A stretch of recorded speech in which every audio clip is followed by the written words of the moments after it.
Hay gente que no le quieren meter mano al tema porque piensan que es muy complejo, que van a pasar mucho trabajo en el tema. La realidad es que el tema no es sencillo, pero no hay nada que tú no puedas aprender si le dedicas un tiempito, ¿no?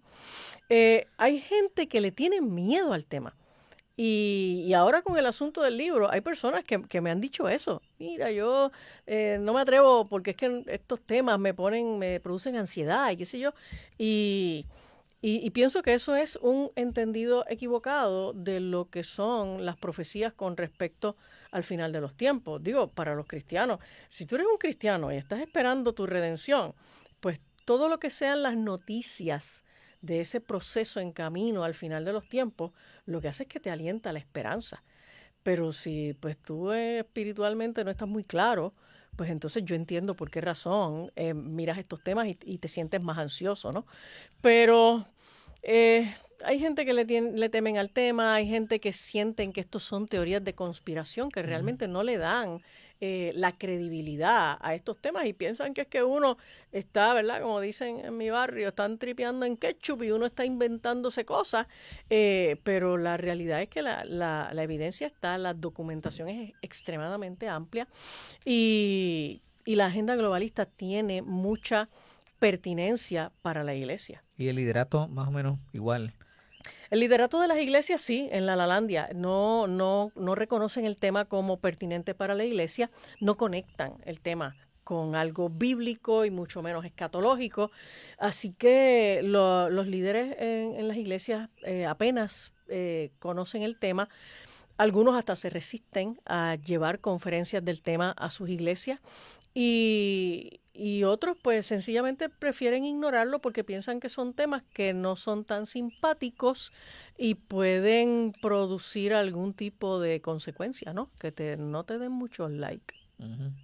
Pero en efecto, sí, la iglesia es la primera que debe estar llamada a Sí, atender estos temas de cerca, ¿no? sí, sí, porque la agenda globalista tiene un interés primordial en ir contra la iglesia. Por lo tanto, si hay alguien que me quiere hacer daño, pues sería bueno que yo supiera quién es, por qué me quiere hacer daño, cuáles son las herramientas que tiene para hacerme daño y de qué manera yo me puedo defender y puedo responder. ¿Está teniendo éxito esa agenda contra la iglesia hoy? Mucho, ¿Sí? mucho, muchísimo, sí. En qué cosas, por ejemplo? Pues mira, cuando nosotros encontramos que la agenda globalista tiene unas ramificaciones que, que tienen que ver con la vida, que tienen que ver con la identidad del ser humano, que tienen que ver con la destrucción de la familia, que tienen que ver con los aspectos morales. Pues definitivamente esas son las áreas de pertinencia principal de la Iglesia de Jesucristo. Entonces, la agenda globalista ha ido introduciendo poco a poco una cultura, una transformación cultural dentro de las iglesias que a pasos cortos pero consistentes. Por ejemplo, nosotros llevamos más de 50 años de historia de aborto legal. Nosotros llevamos ya 20 años de historia de matrimonio homosexual. Ujú. Nosotros llevamos una tendencia de alzada del divorcio, de la destrucción de la familia, que por los últimos 60, 70 años ha ido en aumento sin parar. Eh, Nosotros estamos frente a una erosión de la moral en la cultura y todo eso es parte de la agenda globalista. Lo que pasa es que la iglesia y los líderes cristianos están viendo esto de manera desarticulada, no logran encontrar la conexión entre cada una de esas cosas y piensan que, pues, como decía mi abuela, pues este mundo se tiene que acabar, Ujú.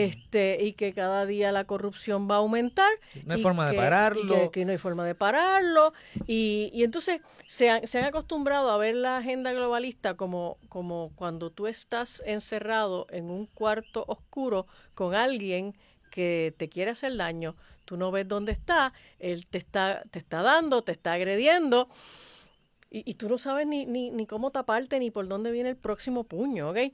Y, Y la realidad es que no, la agenda globalista no tiene por qué ser un enemigo invisible para nosotros. Nosotros podemos entenderla, podemos verla y podemos desarrollar estrategias para ir contra ella. Alguna vez alguien me dijo, en la medida en que tú sigas luchando contra esas cosas, más tú estás retrasando la venida del Señor. Mira, la verdad es que a mí todavía Dios no me ha preguntado cuándo yo quiero que Él venga. ¿Okay? Tú sabes, la realidad es que la venida del Señor es cuando Él diga que sea, no importa lo que nosotros hagamos. Entonces, ese es un argumento que la gente también dice. La gente dice, bueno, pero si la venida del Señor va a ser cuando Él determine. Y no importa lo que nosotros hagamos, las cosas que van a pasar, porque entonces yo tengo que dar estas luchas. Bueno, porque lo que pasa es que tiene que ver con mi fidelidad a Dios. Cuando el Señor venga, me quiere encontrar haciendo así. Punto. Los resultados no son mi problema, son problema de Dios. Y yo no voy a ser juzgada por los resultados, yo voy a ser juzgada por mi fidelidad. Así que yo más vale que esté haciendo lo que el Señor quiere que yo haga en este momento, independientemente de cuándo vaya a ser el rapto o cuándo viene el Señor por segunda vez. Angie, ¿por dónde tú quieres comenzar este tema? Bueno, quiero empezar planteando que las enseñanzas de la iglesia, la verdadera iglesia de Jesucristo, son contrarias a los preceptos de la agenda globalista. Okay. Así que eso es por donde esa es nuestra base, por ahí tenemos que empezar. Y lo mencioné en nuestro podcast pasado, pero quiero recordar que para el final de los tiempos, según Apocalipsis 13, hay un proyecto que es ese gobierno del anticristo que persigue un solo gobierno, una sola economía y una sola religión. Entonces, cuando nosotros los cristianos miramos la cosa como que, bueno, un solo gobierno, una sola economía, pues más o menos no nos sentimos tan amenazados. Bueno, buscaremos la manera de sobrevivir a eso. ¿Okay? Pero cuando nos hablan de una sola religión, la pregunta es, bueno, ¿y cuál va a ser esa? ¿Cómo es eso? Exacto. Sí. Si es una sola religión, bueno, si es el cristianismo, pues toquemos pandereta todos y seremos felices. ¿Ok? Pero si esa única religión no es el cristianismo, les aseguro que esa única religión no es el cristianismo, todo lo contrario. ¿Cuál va a ser esa religión única que vamos a tener los seres humanos en el gobierno del anticristo? Va a ser un sistema de adoración al anticristo. O sea, no va a ser el Islam, no va a ser el cristianismo, no va a ser el judaísmo. No es una religión conocida hoy. Exacto. Es algo nuevo que va a surgir. Correcto. Y en el proceso sí vamos a irnos aclimatando, atemperando a algunos conceptos de religiones que sí hay en este momento, que no son ni el cristianismo ni siquiera el Islam. ¿Ok? En el proceso nos vamos a ir aclimatando a estas religiones de la nueva era, a la adoración, a la madre tierra, a la Pachamama, todo lo que tiene que ver con el ambientalismo y los elementos, el agua, la tierra. Exacto. Esa cosa. Exacto. Y entonces, eventualmente, si vamos a ser fiel a la interpretación de lo que dice Apocalipsis 13, pues eventualmente esa religión mundial va a ser un sistema de adoración al anticristo.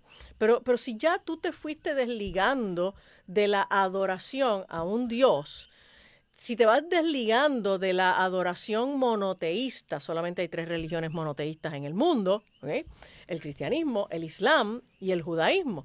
Pero si empezamos a salirnos de esas 3 y empezamos a tener una adoración a una fuerza positiva, a una energía, a la madre tierra, al sol, a los elementos, entonces luego va a ser más fácil tornarnos a la adoración a un ser personal. Y ese ser personal no tendrá el nombre de anticristo. Y ese ser personal será el anticristo. Pero con ese nombre, con ese título, exacto. No tendrá ese título. O sea, lo adorarán y nadie sabrá que lo están haciendo. Y nadie sabrá que lo están haciendo, correcto. Sí. Y entonces, en el contexto, en el marco de la agenda globalista y la manera como la agenda globalista va contra el cristianismo, En el libro La Cuarta Revolución Industrial de Klaus Schwab es el fundador del Foro Económico Mundial, él hace unos comentarios que son bien reveladores con respecto a este plan que ellos tienen en cuanto a las religiones y a la iglesia. Y él dice, voy a leer esta cita, el libro La Cuarta Revolución Industrial no lo tienen ni que comprar porque ese libro está en PDF por internet, así que búsquelo y bájelo y léalo. Y él dice, la Cuarta Revolución Industrial tiene la capacidad de robotizar a la humanidad y poner en peligro nuestras fuentes tradicionales de sentido, el trabajo, la comunidad, la familia y la identidad. O podemos usar la Cuarta Revolución Industrial para elevar la humanidad a una nueva conciencia colectiva y moral basada en un sentimiento de destino compartido. Entonces, eso huele... Destino compartido. Exacto, eso huele a religión, a unificación, destino compartido. Lo que pasa es que no te dicen cuál es ese destino. Bueno, todos tenemos el destino compartido del infierno si no aceptamos a Jesucristo como Salvador, ¿no? Y suena bastante esotérico, ¿eh? Sí, es bien esotérico, es bien nueva era. Y entonces, uno de los ataques más importantes que está teniendo la iglesia, el cristianismo en estos tiempos, es la exigencia de que el cristianismo sea un poco más flexible y que sea inclusivo. ¿Okay? Por eso es que entonces dentro del cristianismo se están metiendo estas tendencias de feminismo, estas tendencias de favorecer, por ejemplo, el matrimonio homosexual, el ordenamiento de ministros homosexuales, el permitir dentro de la iglesia que la gente se pueda casar, divorciar, recasar, sin que haya ningún principio bíblico ni ninguna limitación en esa dirección.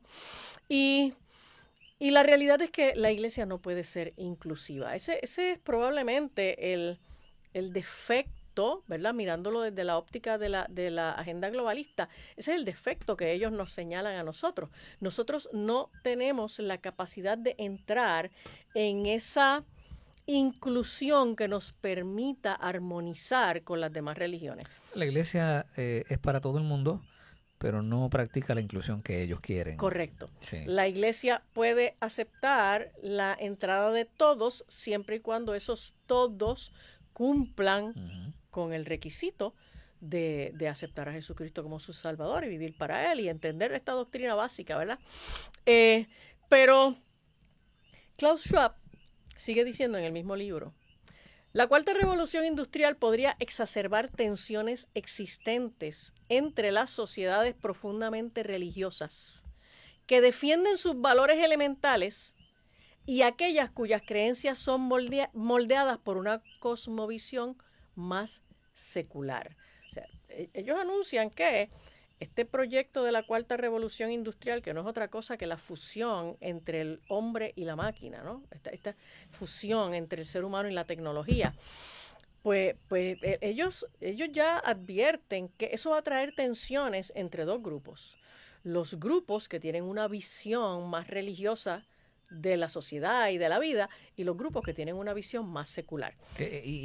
O sea, nosotros estamos ahí. Nosotros estamos ahí, los que tenemos la visión religiosa. Ajá. ¿Okay? Entonces él sigue diciendo, el mayor peligro para la cooperación y la estabilidad global podría provenir de grupos radicales que luchen contra el progreso con una violencia extrema y motivados por su ideología.